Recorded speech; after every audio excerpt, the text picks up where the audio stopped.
Bonjour et bienvenue à tous pour ce panel sur la pérennisation des innovations en télésanté.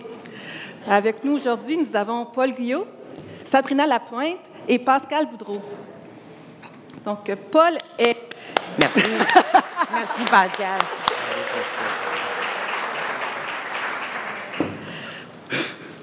Paul Guyot est directeur de la qualité, de l'éthique, de la performance et du partenariat du CIUS de l'Estrichu depuis avril 2024.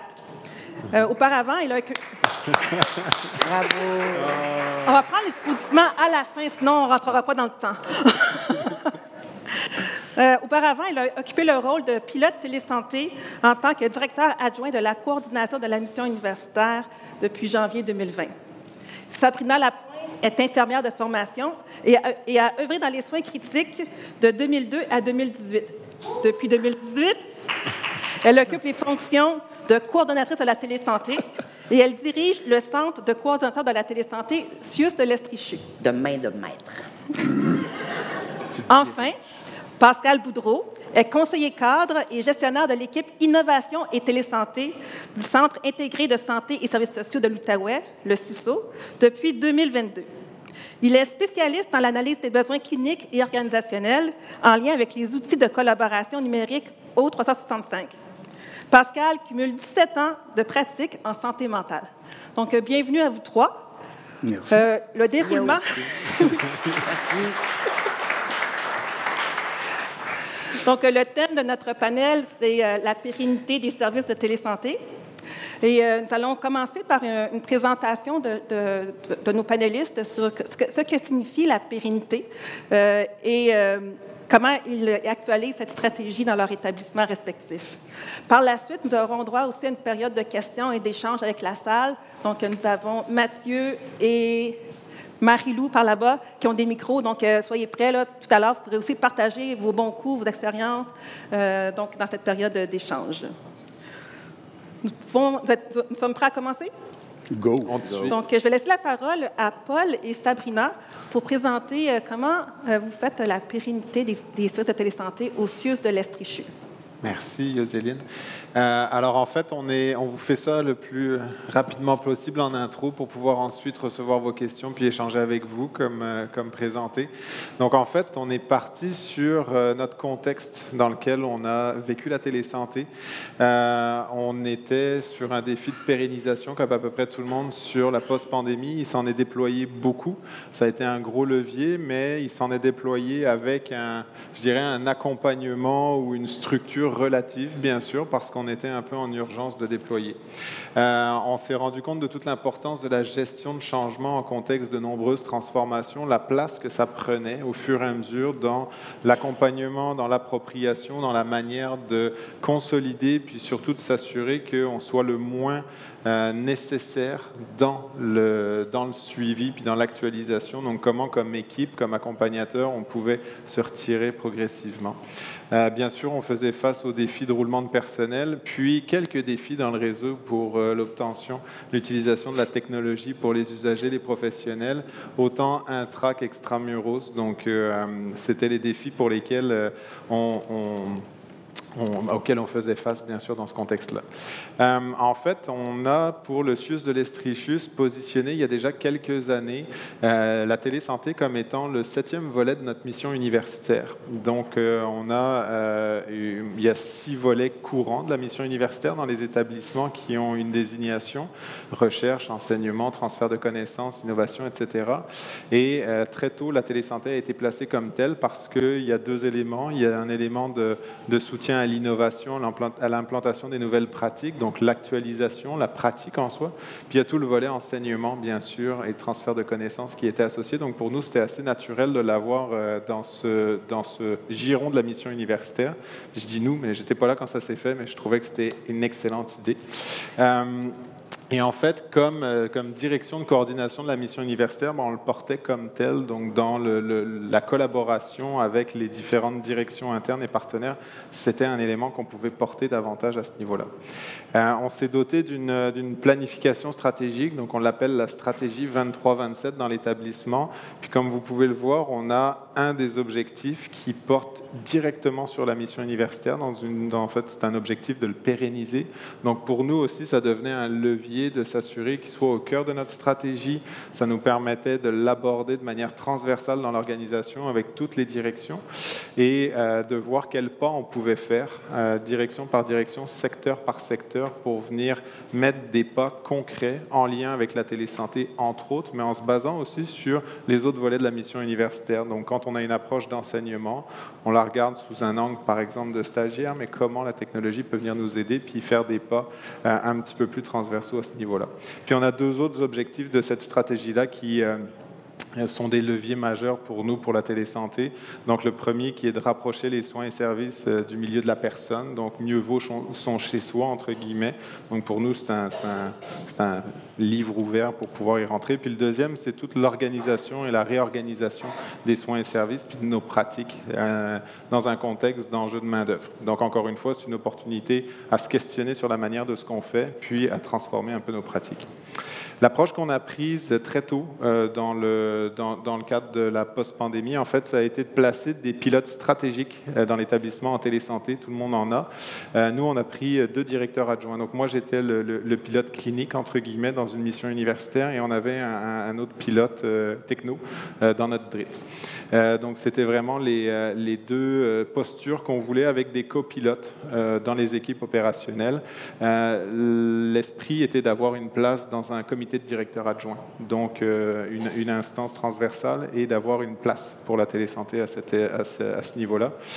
Donc, c'est vraiment le positionnement qu'on a pris avec des indicateurs stratégiques aussi pilotés autant dans notre comité de direction que dans notre comité de direction adjoint sur le déploiement, sur la transformation et sur la satisfaction des usagers.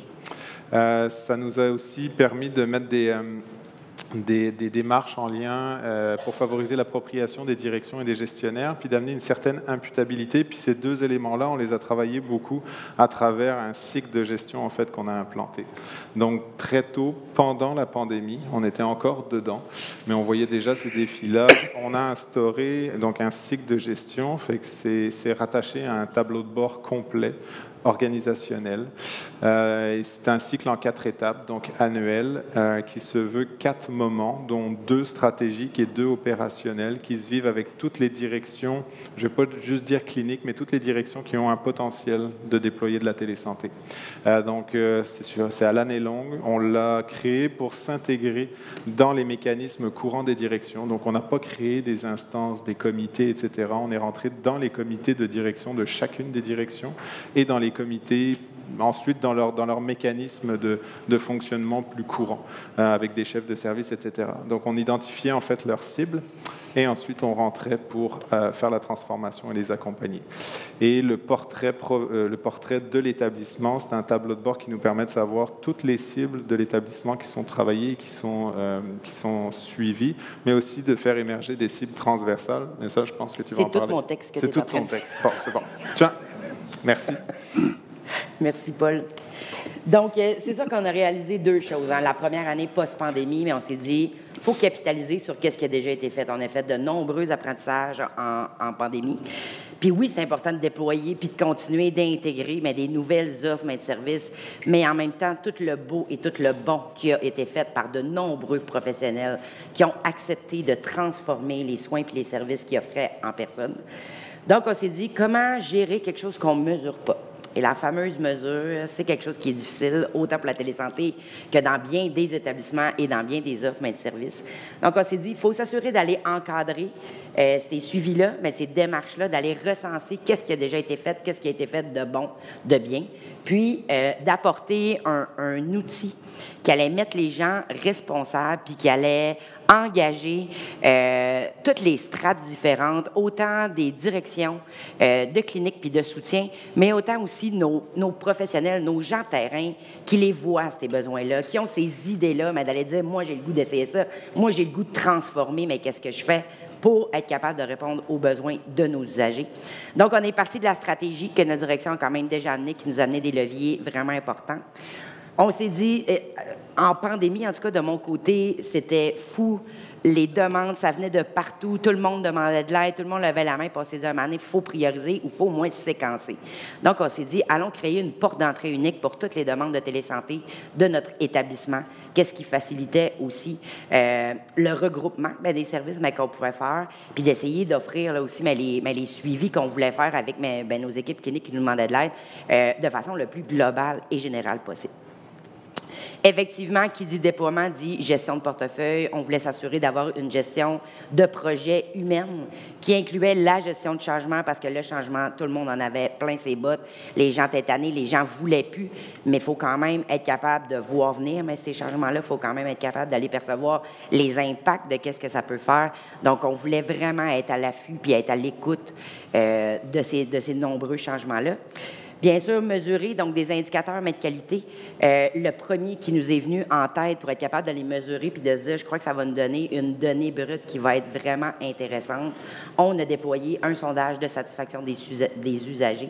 Donc, très simple, une seule question, à savoir si la modalité virtuelle a bien répondu à leurs besoins puis s'ils seraient d'accord pour continuer les suivis. Donc, après chaque activité virtuelle, tous les services qu'on accompagne, on déploie le sondage de satisfaction. Vous allez voir, là, je m'en viens avec les tableaux. Donc, vous allez voir, ça donne une amélioration continue incroyable parce que, de un, pour les directions, ils peuvent aller voir eux-mêmes les résultats dans la globalité, par service, par offre de service. Puis après ça, on est capable d'aller comparer. Puis aussi de mousser la promotion, comme par exemple pour des orthophonistes qui seraient en direction jeunesse. Bien, selon nous, on croyait sincèrement qu'une orthophoniste qui pouvait être en CHSLD pouvait transposer sa pratique aussi, donc de ne pas réinventer et d'amener vraiment là, des offres de services transversales par type de professionnel. Et évidemment, un programme de gestion de la qualité. Donc, notre grande fierté, notre magnifique, une partie de notre tableau de bord, donc qui vient en plusieurs étapes. Là, c'est sûr qu'on vous a pris des imprimes écrans, vous comprendrez qu'on a essayé de simplifier le tout. Mais toutes nos directions ont accès au premier tableau de bord qui démontre l'ensemble des services qui ont été déployés, qui sont en cours. Et une des grandes leçons apprises qu'on a faites après notre premier cycle, c'était de voir qu'il y avait plusieurs projets qu'on faisait collaborer, plus d'une direction clinique ou plus d'un secteur. Puis que pour nous, c'était important d'aller démontrer ce travail, cette co-création-là qui avait été faite au sein des différentes directions. Donc, pour nous, c'est important d'aller vraiment nommer, puis de nommer le service. On sait que la télésanté, on a un vocabulaire parfois qui porte à confusion, puis on aime ça, tout mettre des télés, quelque chose, puis, mais au moins, il était quand même nommé, puis ça pouvait susciter l'intérêt aussi, mais d'aller dire, oh, qu'est-ce que c'est par rapport à ce type d'offre de service. Donc, une fois que vous voyez le tableau de bord général, on peut aller à... Bon, c'était juste ça qu'on avait comme screen. Je vais revenir sur mes pas. Donc, juste pour nommer, Yos, on n'a pas d'autres... On avait coupé? On a coupé, parfait, on a coupé. On coupe. 62 minutes. Donc, mais sincèrement, on a essayé aussi d'intégrer tout ce qui pouvait être utile dans un seul endroit. Donc, on voit l'état de santé, mais de leur projet, où est-ce qu'ils en sont. On apporte aussi en bas la description simplifiée comme du projet. On amène aussi les défis puis les enjeux, mais la contre-mesure aussi, pour être capable facilement, en un coup d'œil, pour que les directions puissent savoir où est-ce qu'on en est rendu avec l'accompagnement de leurs équipes. On a aussi les sondages de satisfaction, bien évidemment, qui sont là puis qu'on va voir régulièrement. Donc, résultat, c'est sûr que là, on vous présente ça rapidement. Là, on avait quand même bien d'autres slides. Si vous êtes intéressés, on va me faire un plaisir de vous le montrer visuellement. On est à notre 3e année qu'on vient tout juste mettre complété du cycle de gestion. Beaucoup de bons coups qui ont été ressortis, même si parfois l'appropriation est difficile. Le fait qu'on continue d'accompagner, qu'on est présent, ça développe quand même l'automatisme de savoir que dans vos établissements, vous avez des pilotes et vous avez des centres de coordination télésanté qui, même si nous, parfois, on ne connaîtrait pas les offres de services, qu'on a des collègues vers qui est-ce qu'on peut se tourner pour dire « je pense que vous autres, vous avez déployé, ça a été comment? Puis comment est-ce que vous l'avez fait? » Donc, vraiment de profiter de la belle communauté qu'on a pour pour être capable de transformer nos offres et les services. Donc, c'est sûr que le fait d'avoir des indicateurs qui sont pilotés a été un des volets vraiment aidants pour être capable de pérenniser les activités de télésanté. Donc, quand Paul vous a nommé là, le pilotage et la détermination des cibles stratégiques télésanté, nous, on appelait ça cible parce que je ne sais pas pour vous, mais chez nous, le mot projet commençait à être un petit peu difficile à passer. Fait qu'on a aboli le mot projet et on faisait des cibles de déploiement de télésanté. Ça passait quand même mieux que de dire qu'on faisait encore d'autres projets. Donc, vraiment d'aller chercher des cibles qui avaient un nom pour être capable de mettre des échéanciers puis être capable d'aller déployer là, de nombreuses activités au niveau de la télésanté. Donc, de voir toutes nos directions aussi, autant cliniques mais que de soutien, d'amener cette promotion-là aussi de la télésanté, de simplifier ça, de démystifier ces activités virtuelles-là ont apporté beaucoup aussi le plus d'aisance. Après ça, bien sûr que de rendre les directions imputables, on le sait, ça vient avec des ententes de gestion et d'imputabilité. Donc, si les directions, si les équipes cliniques ne se sentent pas responsables de leur offre de service, mais c'est difficile d'être capable, après ça, de pérenniser puis de bonifier encore plus cette utilisation-là. Donc, on veut que la télésanté devienne une offre de service normalisée comme toutes les autres. On le sait, le présentiel, c'est important. Je suis moi-même infirmière. S'il faut que je scule, il faut que je scule. Oui, on a des stéthoscopes qui pourraient offrir ce volet-là. Le présentiel est important. Mais si au moins on peut apporter le choix de la façon de recevoir ces soins et services qui permet à l'usager de demeurer le plus longtemps possible dans son milieu de vie ou de recevoir des soins le plus près possible de l'endroit où il choisit, selon moi, c'est déjà une solution qui est gagnante. Et bien évidemment, on a travaillé fort dans la pandémie avec nos professionnels pour les former, pour les outiller, pour être capable de passer le plus d'informations possible. Et selon moi, mon plus grand mea culpa, c'est sûr qu'on n'a pas pris beaucoup de temps pour former nos usagers en début de pandémie, qui étaient les plus grands receveurs de soins et de services. Par contre, on l'a réalisé rapidement, puis on a déployé beaucoup de choses, notamment par la mise en place du centre de soutien, où est-ce que les usagers peuvent se référer, peuvent appeler, avoir comme quelqu'un qui va les soutenir directement, des impliquer aussi dans les offres de services, savoir qu'est-ce qui répond vraiment à vos besoins, qu'est-ce que vous avez de besoin. Donc, pour nous, ça, c'est quelque chose qu'on met vraiment de l'avant puis qu'on essaye d'honorer. Et bien sûr, on est quand même content. Nos travaux ont porté fruit. On a été la première offre de services qui a reçu une pratique exemplaire d'Agrément Canada pour notre offre de suivi virtuel en milieu de vie pour la clientèle atteinte de MPOC. Donc, on était vraiment très fiers d'avoir atteint ce volet-là. Merci, Pascal. Donc, c'est pas peu dire. Donc, des défis, c'est sûr qu'il y en a. Puis je vous jure que là, c'est pas moi qui ai fait ça. Là. Si oui, là, qui a tout changé page, c'est pas moi. Je touche plus. Tiens, prends ça en attendant. Ça va être à toi. Donc, des défis, il y en aura toujours. Puis, on va en parler, on va me les nommer. Je pense que vous les connaissez déjà. Mais il faut être capable de passer par-dessus. Il faut être capable de travailler ensemble pour trouver des solutions facilitantes. Donc, c'est sûr que d'intégrer la télésanté en gestion intégrée de la performance, c'est quand même un défi en soi aussi. Donc, que ce soit vu comme une modalité qui est mesurable, puis surtout qui est imputable, pareil comme toutes les autres de l'établissement. La fameuse mesure, les données, puis Pascal rit, puis j'aime ça, mais c'est vrai. Puis on essaye d'être bon, puis de mesurer, puis d'aller trouver, mais ça reste quand même un défi important. De faire de la promotion. J'ai eu ma visite d'agrément dans les dernières semaines, là, puis c'est une des remarques qui nous ont fait qu'on était très bons pour aller chercher nos directions, nos professionnels, mais on ne visait pas beaucoup la promotion à nos gens terrain et à la population. Il disait, c'est rare qu'on entend parler dans la population générale de la modalité télésanté. Donc, j'ai trouvé ça vraiment intéressant. Puis, on va essayer de regarder un peu plus loin aussi comment faire cette promotion-là au niveau du citoyen.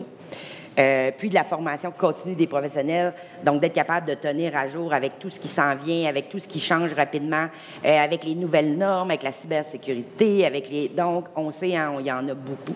Donc, mais je pense qu'en les nommant, en les connaissant, mais je pense que c'est déjà un premier pas vers la réussite de la transformation de nos offres de services.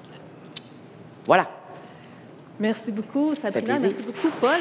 C'est pas que ça avance, ça? Je pense que c'est le mien. OK. dois en avoir un. Moi, j'en ai un.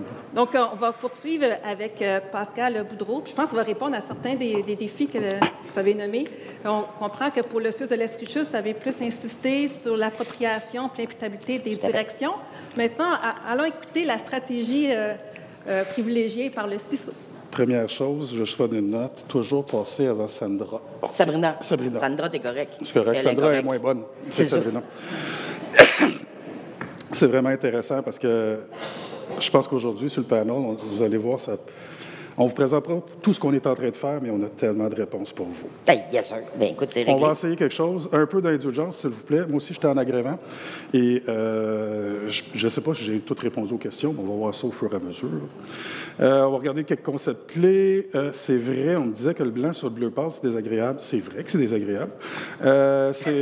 C'est quoi le service de télésanté en Outaouais? Un peu comment ça fonctionne. Puis comment profiter des opportunités. Première chose, recette de l'innovation. Pour que quoi que ce soit sur l'innovation, selon moi, ça prend une personne juste assez folle pour s'imaginer que c'est possible, mais juste assez intelligente pour trouver des gens plus intelligents que lui pour le rendre réel. J'adore. En ce moment, les deux personnes sont dans la salle. C'est Yann Vachon. Lève-toi, s'il vous plaît. Puis j'ai vu Daniel, je crois qu'il est là. Daniel aussi. OK. On a aussi aujourd'hui Vania qui est présent et Aïcha qui est notre côté. Aïcha, debout, s'il vous plaît.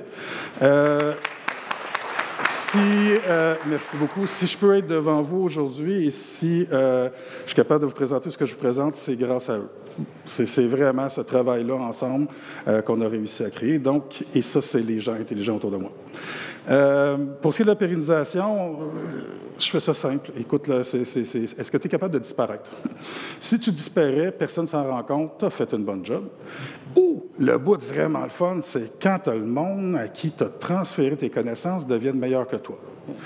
Quand les utilisateurs de ton service trouvent des façons de l'utiliser plus efficaces, quand ils t'amènent des personnes... Là, tu dis « Ah, wow, ça c'est cool. » Fait que, pour moi, ça, c'est de la pérennisation. Là, on est passé dans un côté où l'action est rendue intégrante de la culture. Je parle de culture parce que vous allez voir, v'là 2 ans, quand je suis arrivé au CIS de l'Outaouais, il y avait eu beaucoup de tentatives, il y avait beaucoup, mais c'était la première fois où ils ont osé donner à un seul conseiller cadre le mandat de la télésanté. Ça nous a permis de s'asseoir et de réfléchir. Vous n'avez aucune idée à quel point mon bureau est un bordel. J'ai des crayons, je tourne en rond, on est payé pour réfléchir, nous autres. Fait qu'on s'est mis à réfléchir et dire, OK, par où est-ce qu'on passe? Le côté hiérarchique, le côté structurel présente plus de défis chez nous. Dans ma présentation, il y a un petit bout aussi, j'ai été président du conseil multidisciplinaire pendant 5 ans.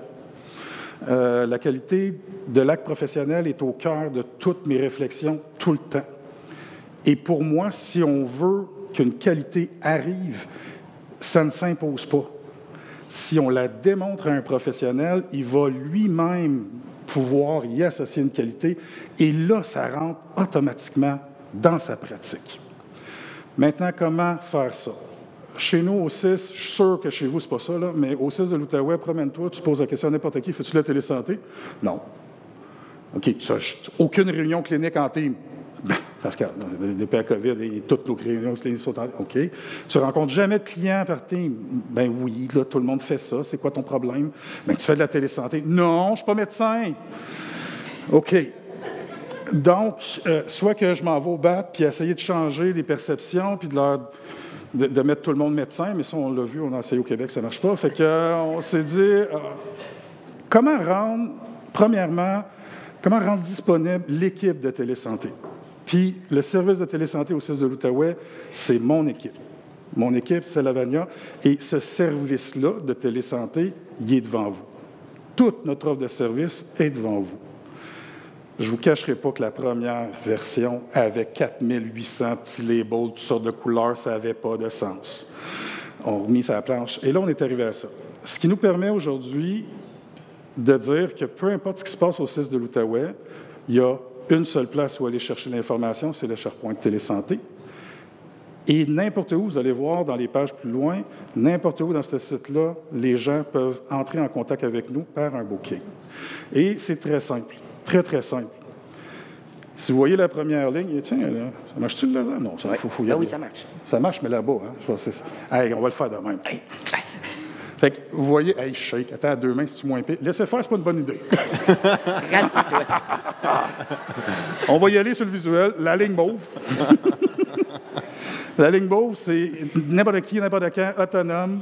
Tu vas sur le site, tu t'informes, tu es plus intelligent. Bravo, la qualité est rentrée. À la seconde, c'est une question, un commentaire. Tu lis quelque chose, c'est pas sûr, ou tu le trouves pas. Hey man, prends 15 minutes avec nous autres. Ils prennent 15 minutes avec nous autres. Et pendant ces 15 minutes-là, ben, on t'écoute. Puis on prend le temps. Là, vous me dites 15 minutes, prendre le temps. Hey, sérieusement, pour une question, c'est long, 15 minutes. Statistiquement, on s'en sort en bas de 10. Très souvent. Pendant ces 10 minutes-là, si ça n'existe pas, ben, on est fiers de toi. On reprend un autre rendez-vous d'une semaine, on crée la page, on crée l'outil, on le met sur l'Internet, sur l'intranet, sur le SharePoint, on te rappelle, check donc ça, t'aimes ça? Oui, parfait, on publie, tout le monde est plus intelligent. Si c'est long, on fait juste accompagner. Le bout de le fun, c'est qu'à la seconde où ça devient un projet, à la seconde où il y a de l'investissement, à la seconde où il va intervenir 2 directions ensemble. Je vous rappelle que moi, je suis assis à la dorure, l'enseignement-recherche. Niveau hiérarchie, chaîne alimentaire, je suis conseiller cadre. Donc, mes chances de pouvoir bouger une direction, vous le savez comme moi, c'est ça. Donc, nous, notre comité tactique est interpellé dans ce temps-là. On redonne le pouvoir aux directions, le mandat, l'imputabilité aux directions, c'est-à-dire on refait ces 15 minutes-là avec le représentant de direction qui est sur le comité tactique, et après ça, on le laisse tranquille. C'est à lui d'aller voir son directeur, c'est à lui d'aller mobiliser les ressources, c'est à lui. C'est clair qu'à tout moment, on reste en support. À tout moment, ils ont des questions. À la seconde, ils ont fait le démarche, ils sont rendus, ils ont leur numéro, ils ont fait passer, ils ont trouvé le formulaire A38. On est avec eux autres et on devient des responsables d'axe. Et là, nous, la télésanté, on va prendre l'axe de télésanté et on va collaborer, mais on ne sera jamais les porteurs. Ce qui nous permet d'être libres. Les projets de télésanté qu'on fait, c'est à nous.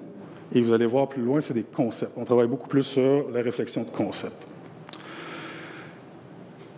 Chose importante, il y a un spot pour trouver toute l'info.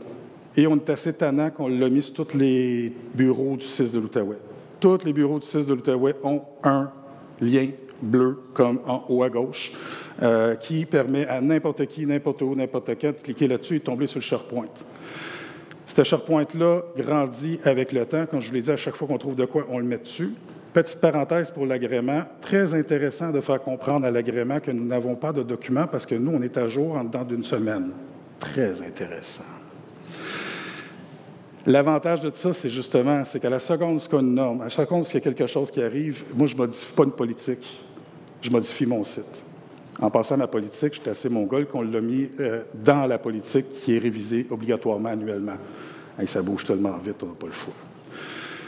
Dans le site, c'est pas compliqué. La première page, oui, toute l'information sur la télésanté, tout le brut, qui qu'on est, notre incubateur. Deuxième page, très drôle. Celle-ci a été changée. Après un mois ou 2, personne n'y avait été. Personne. C'était écrit téléavis, télé. Là, je rencontre les intervenants. Ils disent, c'est quoi ça? On fait pas ça. Je suis comme, OK, c'est beau. Là, on a mis individuel, groupe, discussion de cas. Populaire! Tout est simple. Dans les outils, les mêmes outils se retrouvent un peu partout dans le parcours, mais là, tu peux vraiment aller chercher l'outil spécifique. Ce qui est en bleu, c'est ce que nous avons créé. C'est des pages spécifiques pour le CIS avec la réalité du CIS. Donc, les gens peuvent s'y référer directement. Tout ce qui est pour votre clientèle, on ne se le cachera pas grand-chose pour la clientèle au niveau de l'Intranet. Le système de santé ne peut pas sortir, mais on a quand même toute la RQT, tous les liens, tout ce qui est plausible et intelligent, on le met là. Service de qualité, excusez-moi, continue, nous joindre. Bien honnêtement, là, vous allez voir, on a mis la page pour nous joindre partout, mais les gens sont tellement habitués qu'ils cherchaient à nous joindre. Il y a toutes les pages, c'est écrit, prends un rendez-vous, toutes les pages. Mais s'ils ne se rendaient pas en bas de la page, nous joindre, c'est une habitude. On l'a remis là. On a repris les mêmes informations. Pas grave, hein, ça ne coûte pas plus cher les pages SharePoint, c'est ça qui est le fun. Fait que tu peux vraiment créer ton visuel puis ton rationnel. En bas de chaque page, vous voyez le bandeau bleu en haut, là. Chaque page a ça.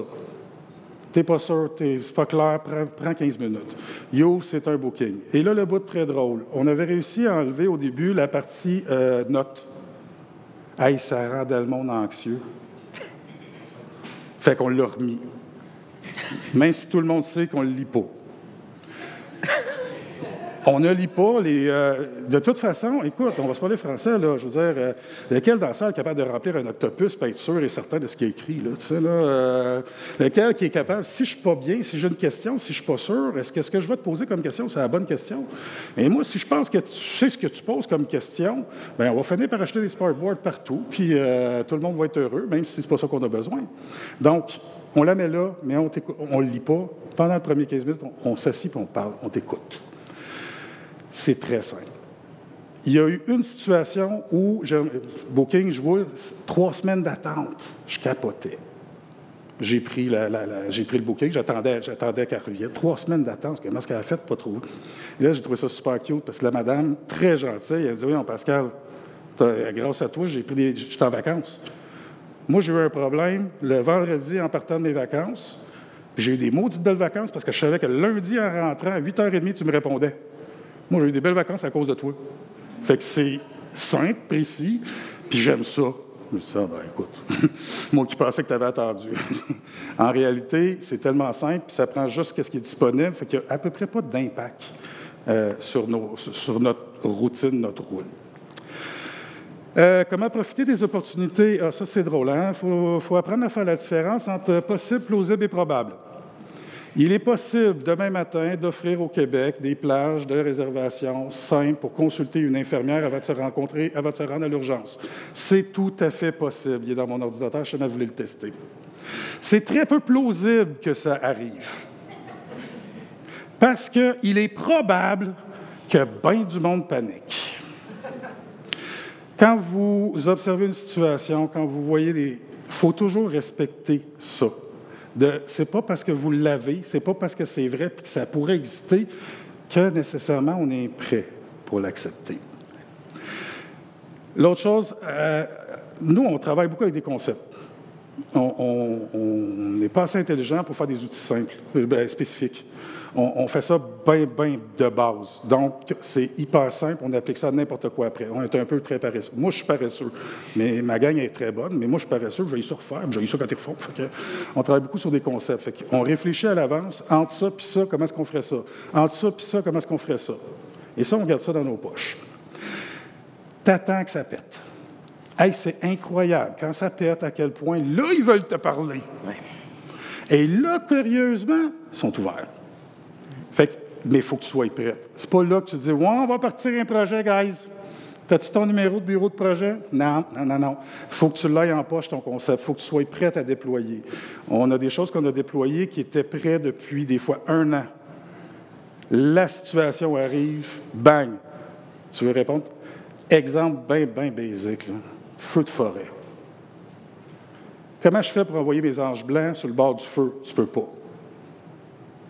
Pascal, ça se fait-tu? Oui, bouge pas, je t'ai envoyé 2 tablettes. Pas compliqué, un piton, ça c'est grâce à ma gang. Un piton, ça tombe sur une salle permanente, pas compliqué, donne ça à la police, donne ça au un piton fini. Ça n'a pas eu lieu, mais il l'avait dans les poches. Là, après ça, on fait comme, hey, cette histoire de pitons-là, peux-tu faire autre chose avec ça? Oui. Donc, et ça, c'est là le bout, le fun. Puis quand on travaille avec des principes de concept, il y a des fois, à cette heure, je commence les rencontres, là, je m'excuse, guys, ça se peut que vous ayez plein d'idées après. On va juste régler celle-là en premier, OK? Après, je vais vous laisser jouer. Puis, tu regardes. Puis là, dans le milieu de la rencontre, tu as tout le temps qui fait comme, ouais, mais peux-tu faire ça avec? D'après toi, hey, fait qu'on pourrait. Là, tu viens de chérir ta rencontre. C'est fini. Là, ils sont tous en train de partir, puis là, ils veulent tout faire plus avec. Là, tu ramènes. Regarde, on va déployer celle-là, puis après ça, on verra. Être patient, mais toujours présent. Ça, c'est important. On a dit jamais non. Jamais. Pas dans la situation où nous, on est. Il faut avoir, d'un point de vue organisationnel, il faut avoir des balises. Mais dans un point de vue humain, on a dit jamais non. Quand quand on prend le temps avec quelqu'un qui décide d'avoir le courage de vous poser une question, c'est jamais non. Peu importe la question. Parce que probablement, lui, il va te poser la question en fonction de ses connaissances, sa capacité à voir le monde, sa capacité à s'imaginer le monde. Et c'est clair que s'il te pose la question, « Je peux-tu utiliser Facebook? » Dites pas non, dites pourquoi. « Ouais, mais là, c'est parce que ça. » OK, savais-tu que tu peux envoyer un texto avec Team? Là, il te regarde. Ah ouais? Mais moi, j'ai le goût de te répondre ça. Ah ouais? Pas vrai? Oui, je te jure, c'est vraiment trippant. Tu sais, on a cette connaissance-là, elle est là, mais quand les gens vous abordent, ne présumez pas que les gens savent ce qu'ils disent. Parce qu'on a beaucoup trop de connaissances, beaucoup trop d'informations, et quand tu es équipé comme moi avec des équipes de feu, c'est débile, là, ce qu'on est rendu dans nos têtes, là. Ma propre boss, quand j'ai présenté ECHO, ça fait 1 an que j'y parlais de cette solution-là, et tant que je n'ai pas trouvé la bonne façon de le passer, le message, là, elle n'avait rien compris. Même si c'est une femme d'une intelligence crasse. Parce que moi, je parlais avec mes mots, je parlais avec... Là, on a mis les bonnes choses. Wow, OK. Donc, prenez le temps, soyez présent quand quelqu'un vous parle. S'il a osé, écoutez-le, puis faites-les réfléchir. C'est un gros plus si vous voulez devenir... entrer dans la culture. Parce que je pense que c'est le message que j'essaie de porter le plus. Il faut que ça devienne une culture. Je dis tout le temps à mes professionnels, ça n'existe pas un ministère d'écoute active. C'est ça. Il y a quelqu'un qui a déjà fait un cours d'écoute active. Dans 5 ans, la télésanté ne devrait plus être ce qu'elle est.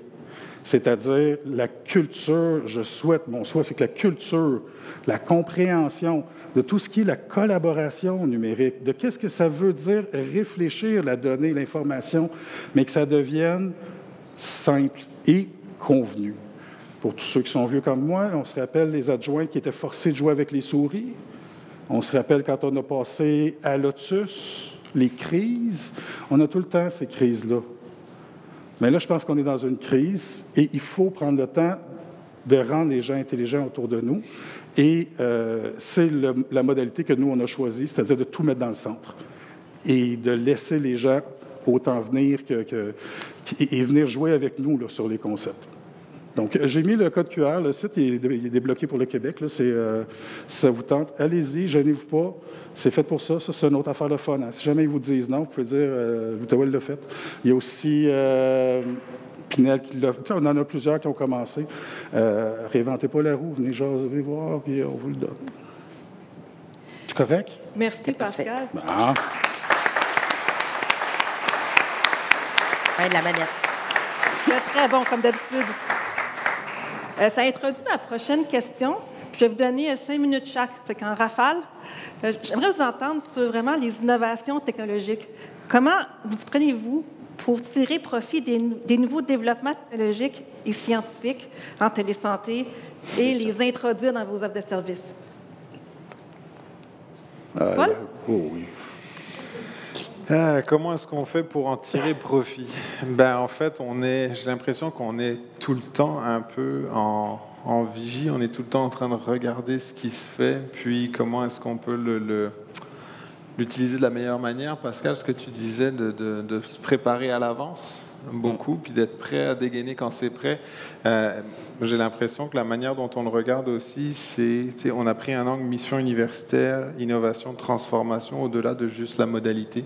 C'est de regarder sur ce qui se développe, qui le développe, comment est-ce qu'ils le font, puis derrière, bien capter, puis c'est un peu ça qu'on a mis en place avec notre cycle, c'est bien capter le besoin ou être un peu à l'écoute, puis dès qu'on voit l'opportunité, dès qu'on voit un merge potentiel, même s'il n'est pas encore, même si ce n'est pas une innovation qui émerge de notre milieu forcément.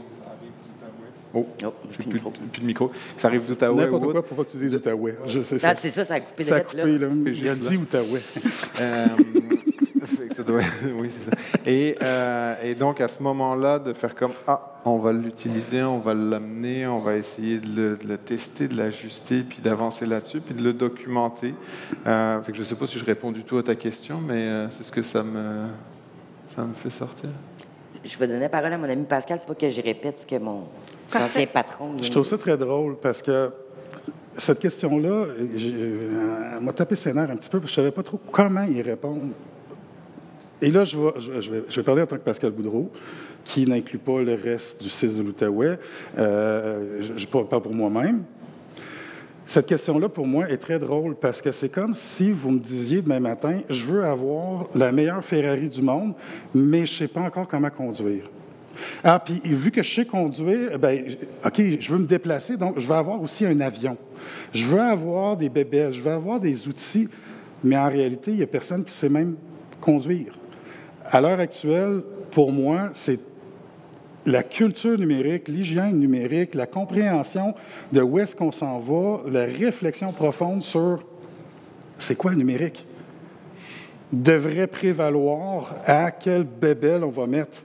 Parce que là, en ce moment, puis encore une fois, il y a des belles choses qui se font, là, des très belles choses. Je suis le premier, là. On a joué avec HoloLens, on joue avec plein de jouets, oui, c'est cool. Mais la bébelle devrait toujours être la dernière étape.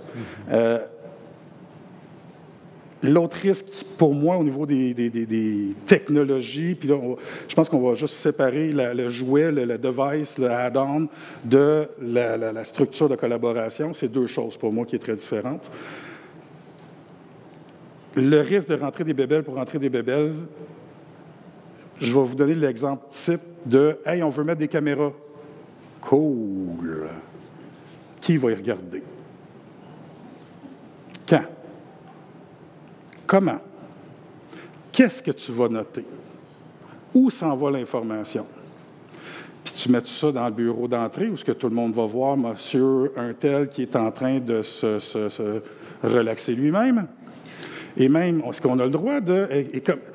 Fait que souvent, on a des intentions, des réflexes d'intervenants qui veulent le mieux.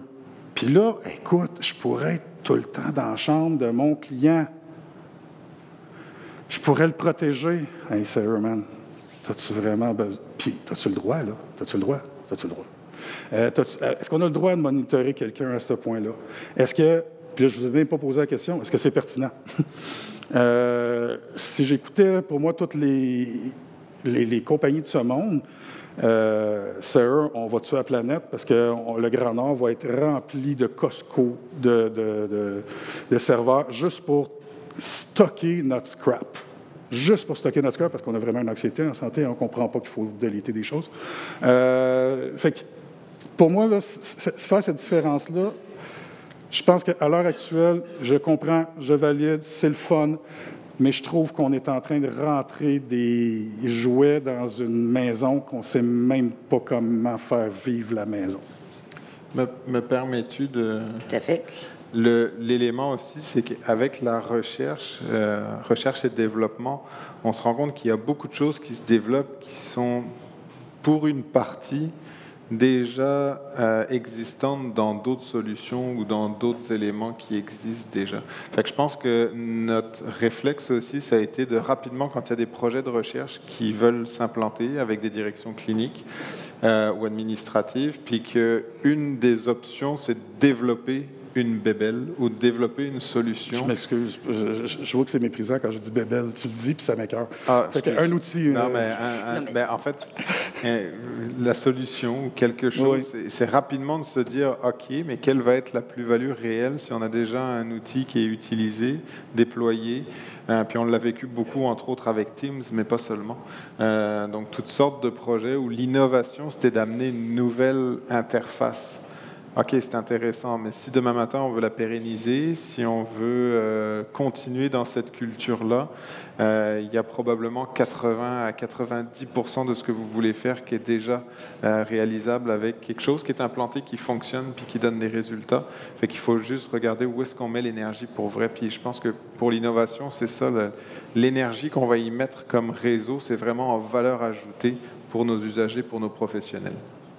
Fait que j'entends que vous parlez de vigie, mais aussi de prudence dans l'utilisation et la mise en place de nouvelles technologies, tout en étant ouvert pour tester les choses nouvelles avant de les déployer. Merci beaucoup. Je trouve qu'ils ont été vraiment excellents. Qu'est-ce qu'en pensez-vous? Je me suis scrappé ma réponse. Je parle pas sur la prochaine, c'est tout. Pour la dernière demi-heure de ce panel, j'inviterai les gens du public, là, vous, à partager vos expériences, poser des questions, initier des échanges, justement. Donc, Mathieu Saint-Gelais et Marie-Lou Desjardins sont ici avec nous. Ils vont se déplacer à vos tables. Juste à lever votre main si vous voulez intervenir et nommer votre nom, votre établissement. Puis, continuons les échanges, tout le monde ensemble.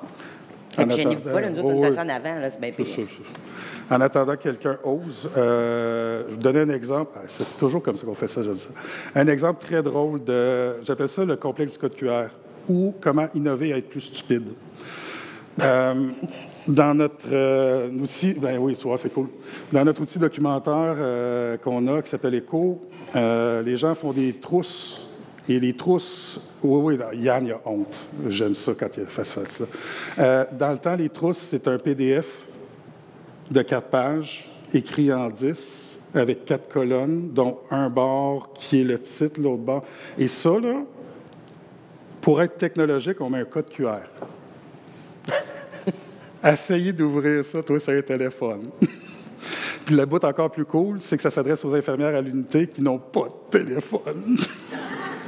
Mais on a un code QR. Ça fait dans le vent. Oui, c'est ça. Donc, Mathieu? Oui, pour Mme Lapointe, dans le fond, j'étais intéressée par votre sondage. Vous disiez que c'était une seule question, c'était simple. Je me disais, lorsque l'usager répond non, ça n'a pas répondu à mon besoin. Est-ce que vous avez un peu plus d'informations? Êtes-vous capable de forer un peu? Tout à fait. C'est une excellente question. C'est vrai que je n'ai pas eu le temps de passer au travers ce volet-là. En fait, oui, c'est un scoreur. Puis là, je ne me trompe pas NPS. sur 5. C'est avec une question. Dès que les usagers répondent en bas de 3, on demande de mettre un commentaire obligatoire. Donc, c'est intéressant parce que là, on va aller chercher le pourquoi ou le comment ou la façon, puis qu'est-ce qu'on pourrait améliorer aussi. Nous, on reçoit les données comme en premier lieu, fait que c'est sûr qu'on les analyse. Drôlement, souvent, le commentaire ne sera pas sur la modalité virtuelle, mais bien sur le service reçu. Comme par exemple, ils cotent un 2 ou un 3, que pour eux autres, ils n'ont pas eu assez de documentation en lien avec l'exercice que son garçon de 4 ans devait faire en orthophonie ou des... Donc, pour nous, c'est quand même rassurant de dire, bien, la façon d'offrir le soin a été grandement appréciée. Et là, c'est de retourner après ça au sein des équipes pour aller valider au niveau de l'amélioration. Donc, le fait qu'on met un commentaire qui est obligatoire permet d'aller chercher cette rétroaction-là. Donc, c'est vraiment très, très intéressant là, d'aller faire ce volet-là. Bonjour, mon nom est Véronique Tabelsi, professeure titulaire à l'UQO, puis aussi directrice scientifique du Centre de recherche de l'Outaouais. Je vais mettre mon chapeau professeur-chercheur. Vous avez parlé de culture, de transformation de culture vers le numérique, mais ce changement de paradigme-là n'est pas évident à opérationnaliser sur le terrain pour avoir engagé ou géré ou mettre en place des projets de recherche innovateurs, que ce soit les conditions qui est devenue la consultation numérique ou même au niveau la télédermatologie, puis maintenant avec le portail patient. Comment s'opérationnalise là ce changement de tous les jours pour que les gens puissent s'approprier de cette innovation-là? Comment ça s'opérationnalise sur le terrain? Moi, c'est mon experte, je vais te laisser répondre. Oui, c'est ça. Merci de me passer passer la parole. Merci beaucoup d'être là. Je ne t'avais pas vu, Véronique, je m'excuse. Mais c'est vraiment une très bonne question, puis c'est vrai que c'est difficile. Il y a beaucoup de choses là-dedans. De un, puis là, je sais qu'on ne veut pas utiliser ce mot-là, mais il ne faut pas que ça devienne, puis là, c'est vraiment le bon terme, la bébelle de plus. Il ne faut pas que le virtuel devienne la patente qu'on rajoute, qui demande de faire en plus, qu'est-ce qu'on avait toutes les autres affaires, puis les notes, puis l'aller là, puis le. Fait que c'est sûr que si on fait juste ajouter qu'il n'y a pas de sens et qu'il n'y a pas de réorganisation clinique au travers de l'utilisation du virtuel, selon moi, on n'a pas de conditions gagnantes pour être capable d'arriver. Puis on l'a vécu, là, puis je le dis là, en vraiment toute transparence, là, quand on a lancé rapidement l'offre de service pour les infirmières en cancérologie, en pleine pandémie, les professionnels étaient tellement contents d'avoir reçu des équipements, d'être formés, puis disaient ils ne peuvent plus venir dans les hôpitaux. Nous, on va aller vers eux.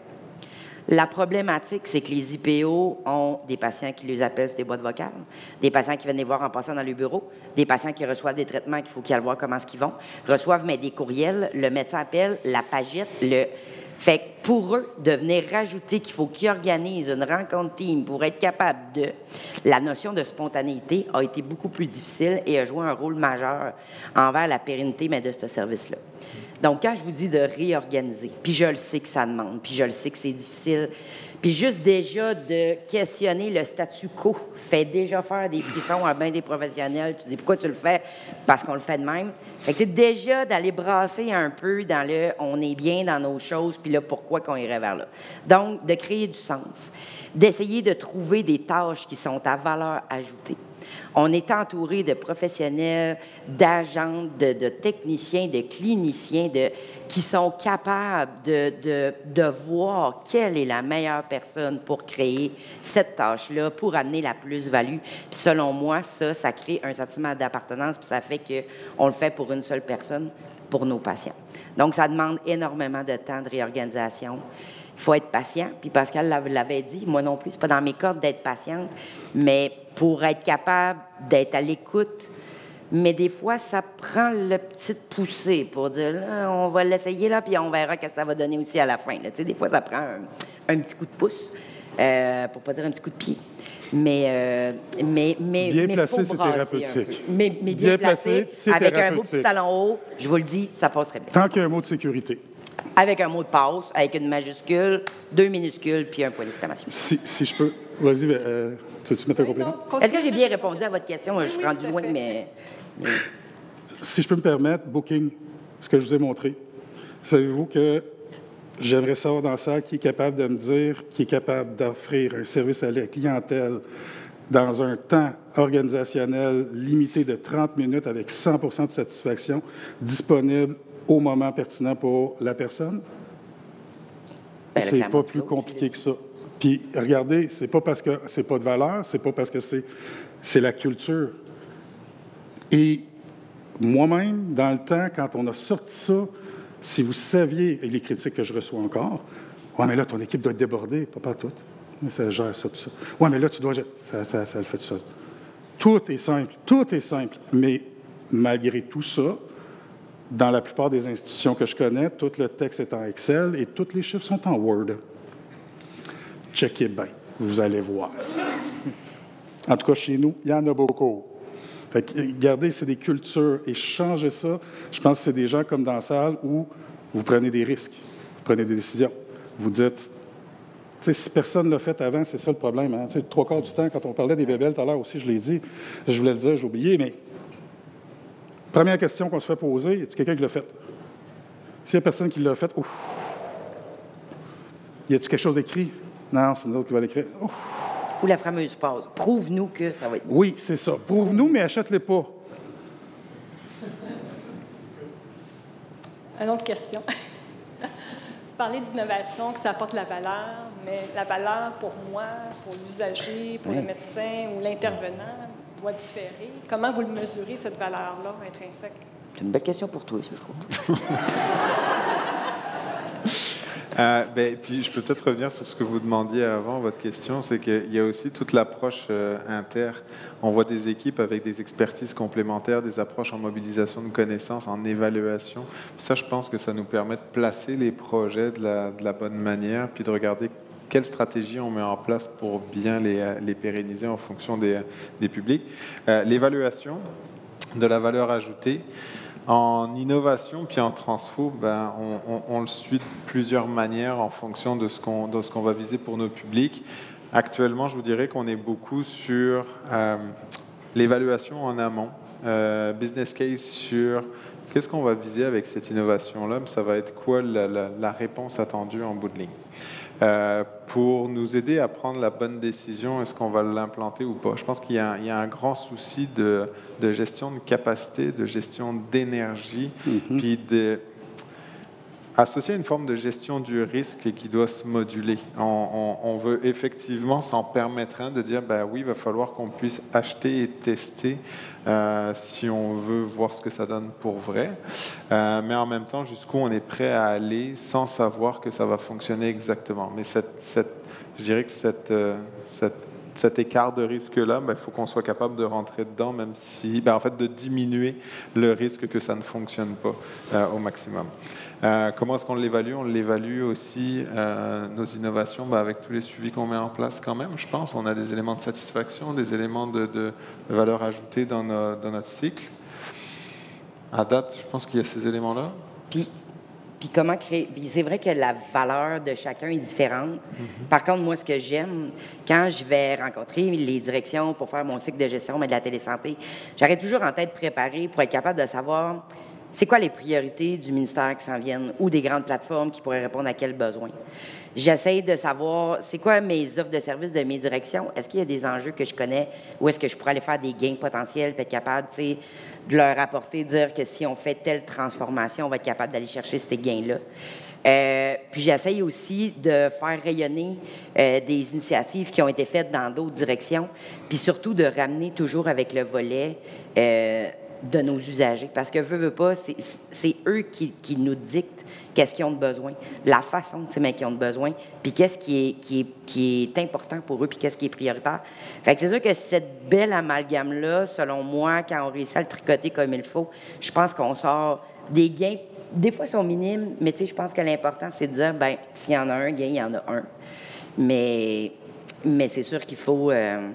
des fois, on tire la couverte chacun sur notre bord pour dire que ça serait mieux là, on va en donner un petit peu là. Mais je pense que si on est en cohérence, puis on essaie de trouver le filon, puis le volet transversal à dire si on change telle chose, les gains vont être là, vont être là, vont être là. Mais c'est difficile à combler pour tous, je crois. C'était une question très fertile. Hein? Ah oui, vraiment, je ne m'attendais pas à celle-là. Je pense qu'il y a une autre question ici, du côté de Mathieu. C'est ma chercheur.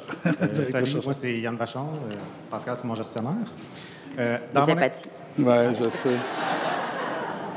Dans mon expérience de tous les projets que j'ai vus, je n'ai pas toujours été en dessous de Pascal, mais moi, il y a deux éléments que j'ai remarqués qui aidaient beaucoup la pérennisation.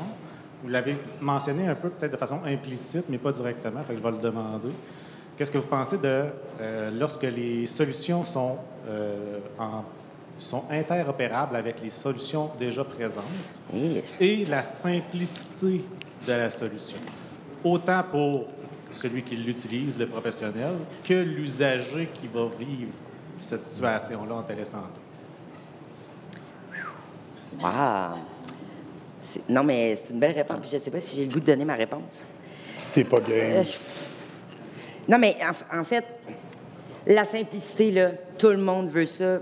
Puis c'est vrai que ça serait le fun si tout pourrait se résumer à appuyer sur le piton bleu, puis tu vas voir, ça va tout arriver. Ça va rentrer, mais dans ton dossier clinique, tes notes vont arriver, puis là, tu vas être capable d'appeler ton... Mais malheureusement, c'est pas toujours ça. Puis moi, personnellement, qui est une personne un peu plus clinique, un peu moins technologique, je peux pas passer sous silence le fait que c'est vrai que c'est un beau mot, c'est vrai que c'est important, puis si tout pourrait être interopérable, mon Dieu qu'on serait bien. Tu sais, je pense que ça serait facile, mais la réalité, c'est pas ça. Puis des fois, faut souvent jongler. Moi, pour mon côté, je trouve ça dur des fois, puis souvent, je pense que c'est ça qui décourage beaucoup de personnes de dire, de un, ça sera pas interopérable, puis des fois, qu'est-ce qui est déjà autorisé par une entité autre, ou même des fois par le ministère, quand tu arrives chez toi, dans ta direction technologique, il faut refaire encore certains processus pour assurer que la sécurité est là. Puis c'est correct, là, je ne dis pas qu'il faut passer cette étape-là. Mais je dis que ça l'apporte quand même, cette lourdeur-là. Puis je ne sais pas si on est prêt demain matin d'espérer d'avoir que tout va être... Je sais qu'on a un beau DSN, on parle de beaucoup de gros mots. Mais est-ce que demain matin, on est vraiment prêt à dire que tout est interopérable? Moi, je pense que c'est un vœu pieux qu'on a tous, qui simplifierait, selon moi, beaucoup de choses. Là. Si le même piton bleu, comme toi, tu as existerait partout. Moins probable? Oui, dans ce qu'on disait, là, souhaité, probable. Mais je pense que ça, c'est sûr que c'est un des enjeux majeurs pour la pérennisation. le fait que chaque plateforme réponde à ses propres besoins, puis on doit essayer de souvent mettre dédoublé, mais la saisie de données, ça, c'est lourd aussi, c'est des risques d'erreur. Donc, hey, j'ai chaud, là, pour savoir à quel point... Je vais te reprendre la parole d'abord. Je te sauve. Écoute, chez nous, là, on parlait de valorisation au niveau de l'innovation. Je cherchais comment l'amener. Dans mon titre, tout à l'heure, vous avez mis innovation. J'ai l'insigne honneur de vous dire que nous avons maintenant en Outaouais un bureau d'innovation et je transfère ce côté-là à une de mes collègues, charmantes collègues que vous allez voir et que je vais intégrer là, dans le RQT, tout ça, là, pour que vous allez la voir souvent. Ça s'appelle Marie Tessier. Donc, et dans ce concept de bureau de projet-là, elle réutilise tous les concepts de suivi de la télésanté. Donc, ça va être simple. Puis toutes les modalités d'évaluation, c'est elle qui va s'en occuper. L'autre chose, on a aussi une petite clé magique chez nous. On a créé un incubateur qui permet d'aller faire une valorisation, mais au sein de la haute direction. C'est une instance qui va nous permettre, puis on veut le tester avec la recherche aussi. C'est-à-dire de voir est-ce qu'il y a une valeur X pour l'établissement, pour pas que ce soit Pascal Boudreau qui dit que c'est bon. Fait qu'on va faire une démonstration à cet environnement-là où les directeurs sont autour de la table, questionnent, remettent en question, revoient, OK, c'est beau, oui. Et là, cette entité-là, cet incubateur-là, va donner un conseil au comité de direction de dire oui, il y a une valeur, on vous suggère fortement d'y aller. Et là, ça va tomber dans la main du BPO qui va devenir un vrai projet quand on est dans une mesure organisationnelle. Mais encore une fois, je vais vous poser la question, est-ce que tout projet de recherche ou toute tentative ou toute innovation a nécessairement besoin d'avoir une valeur organisationnelle? Et l'autre question, c'est la force de notre communauté. Ça se peut que ça ne marche pas en Outaouais. Mais ça se peut que ça marche ailleurs. C'est pas parce que c'est pas bon lundi que ça sera pas bon mercredi, jeudi, vendredi. C'est pas et la force de la communauté qu'on a au niveau du RQT, pour moi, elle est essentielle. Le fait qu'on soit capable de s'appeler, qu'on soit capable. Hey, t'as-tu vu ça? Qu'est-ce que t'en penses? Ça, pour moi, à l'étape d'innovation, de réflexion, d'imagination, c'est essentiel. Parce que, encore une fois, l'enjeu avec notre système de santé, c'est qu'une fois que c'est pas bon, si on démontre que c'est pas bon, ça va devenir pas bon pour toutes. Comme qu'habituellement, si c'est bon quelque part, on a tendance à s'imaginer que c'est bon pour toutes.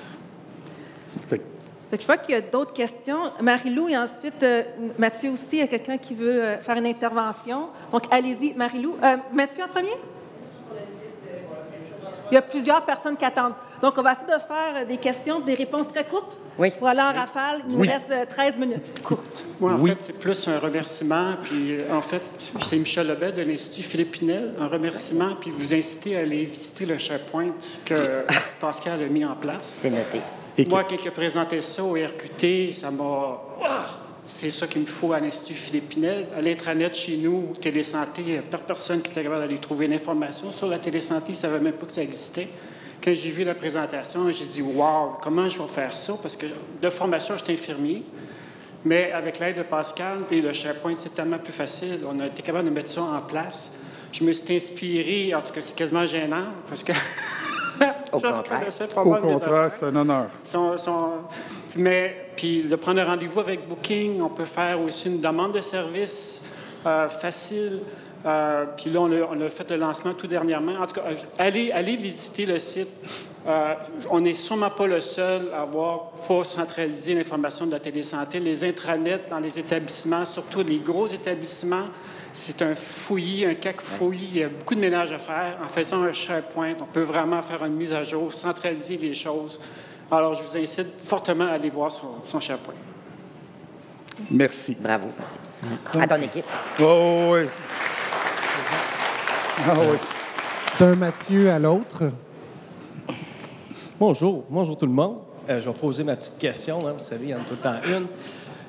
Moi, quand j'entends parler de pérennisation, ce qui me vient en tête, c'est comment est-ce qu'on répond aux crises actuelles qu'on vit en santé? Parce que pour moi, la pérennisation, pour s'assurer qu'on poursuit dans une orientation, c'est parce qu'on répond à un besoin.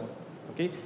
Puis souvent, ce que je vois, c'est que par rapport aux principes directeurs, OK, actuellement, on a une crise du vieillissement de la population, donc on doit faire des gains en capacité clinique. On a une crise financière, donc on doit faire plus pour chaque dollar investi. OK? On a des problèmes de roulement de personnel, donc nos solutions informatiques ont intérêt à être faciles pour le remplaçant. OK? Et ces principes directeurs-là, souvent, quand je vois des grands projets porteurs, je les cherche. Je me dis à quoi je dois exactement répondre pour m'assurer que je n'ai pas fait une erreur en cours de route. Et souvent, lorsqu'on parle de retour sur investissement, est-ce que j'ai vraiment aidé à répondre à une quelconque crise? Puis on parle d'interopérabilité aussi. Est-ce que ma solution est interopérable, mais aussi, est-ce que je peux la partager, un peu comme tu disais, Pascal, dans d'autres trajectoires cliniques? Et pour cette réflexion-là, on a besoin d'une vision, puis on a besoin d'une stratégie et que l'ensemble des directions des QPE puissent toujours les ramener. Parce qu'en gestion de projet, on doit y répondre à ces objectifs-là. On doit moduler nos projets en fonction de ces objectifs-là, de ces bénéfices attendus-là, qui sont collectifs. Donc voilà, je voulais vous entendre sur comment vous voyez cette vision-là. Je la partage. Puis s'il y a des choses qui sont en place par rapport à ça, en fait, je voulais vous entendre sur les grandes causes. Très rapidement. Oui, non, oui, parce que. J'aurais pas répondu mieux. Rapidement, j'aurais tendance à ta première question, à comment est-ce qu'on fait? Bien, t'attends qu'il te pose la question, parce que peu importe ce que tu vas faire, même si tu l'écris en gros drapeau, il n'y a pas un mot du chat qui va vouloir t'écouter. Ouais. Deuxième chose, pendant que la crise est là, tu t'organises. Puis toi, tu as les réponses. Parce que même qui te pose la question, il faut que tu sois capable de répondre. Si je vous disais aujourd'hui à ta question que c'est tellement simple au 6 de l'Outaouais, avec Echo, avec SharePoint, il est dans mes poches, là, c'est viable. Là. Tu rentres sur une unité, tu n'as jamais travaillé de ta vie sur l'unité, tu rentres sur l'unité, tu prends une photo du code QR écrit « infirmière de jour » et automatiquement, tu as le plan de ton unité, tu as le plan de chambre, tu as toutes les PCI, toutes les orientations, toutes les règles, toutes les choses. Tu as toute ton équipe traitante régulière, tu as tes médecins traitants réguliers. Et ça, là, ça existe. C'est dans mon téléphone. Mais j'ai beau vous le dire à n'importe qui, tant que personne ne me pose la question, personne ne va l'entendre. Et c'est là des moments comme aujourd'hui où on fait des petites démos, on crée du possible. Et ça, c'est 90% de ton travail pour moi en préalable, de créer des possibles pour que la journée où ce qui te pose une question, tu es prêt à répondre. Puis pas des « Oh, mais il faudrait faire un comité ». Non, non, non, non, non. Tu veux ça pour quelle date? Quelle heure? Ça veut dire que c'est à la communauté de pratique oui. de proposer un directeur de développement? C'est... Bon, là, écoute, j'ai fait un bout. Tu me dis, je réponds, je te laisse répondre. Je vais prendre mon miroir puis je vais envoyer ça vers l'autre côté à M. Guyot, directeur de l'ADC. Je pense que tu parlais d'un bureau d'innovation, ça s'implante aussi chez nous, puis je pense que là, il y a des leviers fort intéressants, c'est de regarder, parce qu'il y a beaucoup de choses qui se passent dans les organisations, il y a beaucoup de choses qui se passent dans le réseau. Notre valeur ajoutée, on va la mettre où exactement? Qu'est-ce qui est innovant pour vrai? Puis il y a des initiatives, il y a des projets, il y a beaucoup de choses, et on a des principes qui arrivent aujourd'hui. On n'a pas juste des principes de vision où on veut aller ou de réponse aux besoins d'eux. Il y a aussi des principes que la santé, le bien-être de la population, ce n'est pas juste la responsabilité du réseau de la santé. Nos usagers, nos proches, nos partenaires sont partie prenante de ça. Comment est-ce qu'on les considère là-dedans? Comment est-ce qu'on y répond? On a des enjeux de main-d'œuvre, on a des enjeux financiers, etc. Mais quand on regarde l'ensemble de cette information-là, qu'on la croise, puis qu'on est capable de se dire ben, on a tel type de projets qui roulent, qui sont intéressants, on y voit une valeur ajoutée, on voit de l'innovation là-dedans, puis on a des pans sur lesquels on n'a pas de réponse, on n'a pas de solution, qu'est-ce qu'on fait? Là, ça nous donne vraiment des leviers d'aller faire différemment et de se dire surtout qu'est-ce qu'on retire ensuite. Donc je pense que c'est cette capacité à gérer de l'information puis à prendre de la décision éclairée dessus qui va nous permettre d'aller beaucoup plus loin, mais pas juste en se plaçant comme un réseau de la santé qui doit tout faire tout le temps. On a un écosystème extrêmement riche, on est dans un environnement qui doit contribuer davantage. Il faut qu'on s'en serve beaucoup plus. Puis on a des apprentissages là-dessus majeurs à faire, je pense. Nous, c'est ce qu'on capte de nos mécanismes. Il faut qu'on soit plus à l'écoute, il faut qu'on travaille plus avec, il faut qu'on laisse davantage entrer de l'innovation, mais qu'on le fasse dans une perspective de comment est-ce que ça se pérennise. Je le reviens, mais juste créer pour créer, il y a des choses qui existent, comment est-ce qu'on va en valeur ajoutée là-dessus? Tout à fait d'accord. Merci tout le monde. On me dit qu'on a commencé un petit peu en retard, donc on doit terminer dans une minute. Donc, avant de donner des messages pour le dîner, je voudrais remercier nos panélistes. Je pense que ça fut très intéressant. Très cool. Merci.